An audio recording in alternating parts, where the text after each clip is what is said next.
This is The Scoop for Wednesday. I'm Sean Canan with the WMNF News headlines.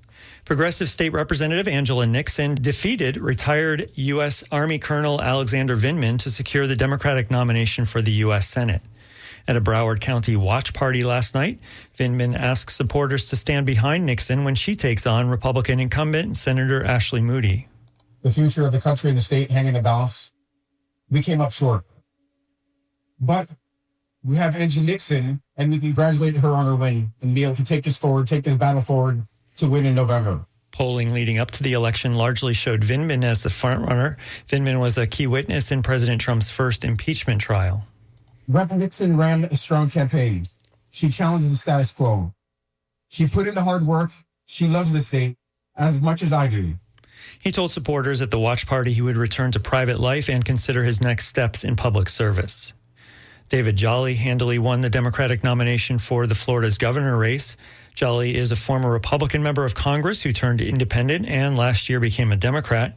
At a victory party in Miami Lakes last night, Jolly said that Florida has a real chance to turn the page on nearly 3 decades of total Republican control.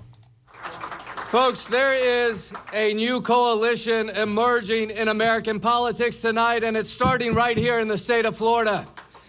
A coalition rooted in the everyday majority that understands the economy should continue to grow, but it's got to grow for everybody. Jolly is running alongside former Democratic Congressmember Gwen Graham, the daughter of former Democratic Governor Bob Graham. They face off against Republican nominee for Governor Byron Donalds on November 3rd.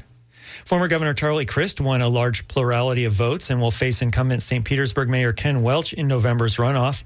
In the state Senate, House Minority Leader Fentress Driscoll defeated State Representative Michelle Rayner in the Democratic primary to replace term-limited Senator Darrell Roussan. There's no other candidate in the race, so Driscoll will head to the Florida Senate.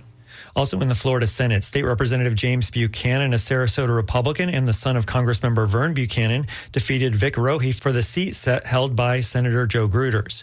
Democrat Lou Wasserman and Independent Martin Hyde await Buchanan in the general elections. Gruner is the chair of the Republican National Committee and cannot run for re-election due to term limits. Chief Financial Officer Blaise Ngolia and Agriculture Commissioner Wilton Simpson easily dispatched their Republican primary opponents yesterday. Democrat Annette Taddeo, a former state senator from Miami, will take on Ngolia, and Joey Mendoza-Atkins, a lawyer from Miami, is the Democratic Party's nominee to take on Simpson. Neither Attorney General James Utmeyer nor Democratic challenger Jose Javier Rodriguez had primary challengers. All 16 Florida House incumbents facing primary challengers survived yesterday. In November's general election, the Democrats have scattered challengers into almost every contest. Meanwhile, several state House members were also poised to move closer to the Florida Senate.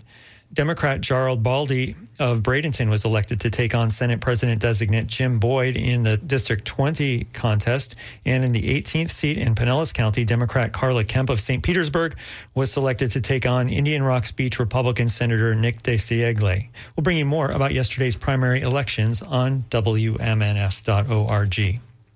A Palestinian-American college student with ties to Tampa has been in Israeli custody for more than 2 months. But a wide-ranging coalition of groups is asking Secretary of State Marco Rubio to get her released. Sama Safi is 20 years old and has family in Tampa. Late at night in early June, Israeli soldiers took her from her West Bank home. They came, they smashed the door, and they detained her.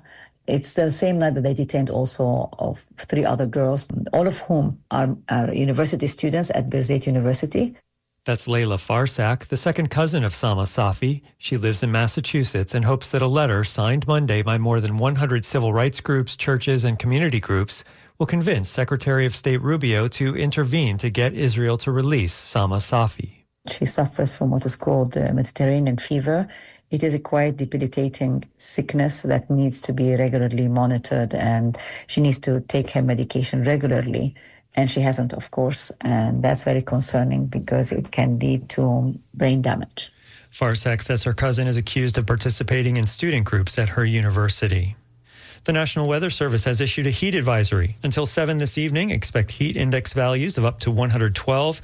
Highs will be near 90. A stray shower or thunderstorm is possible tonight. Overnight lows in the high 70s.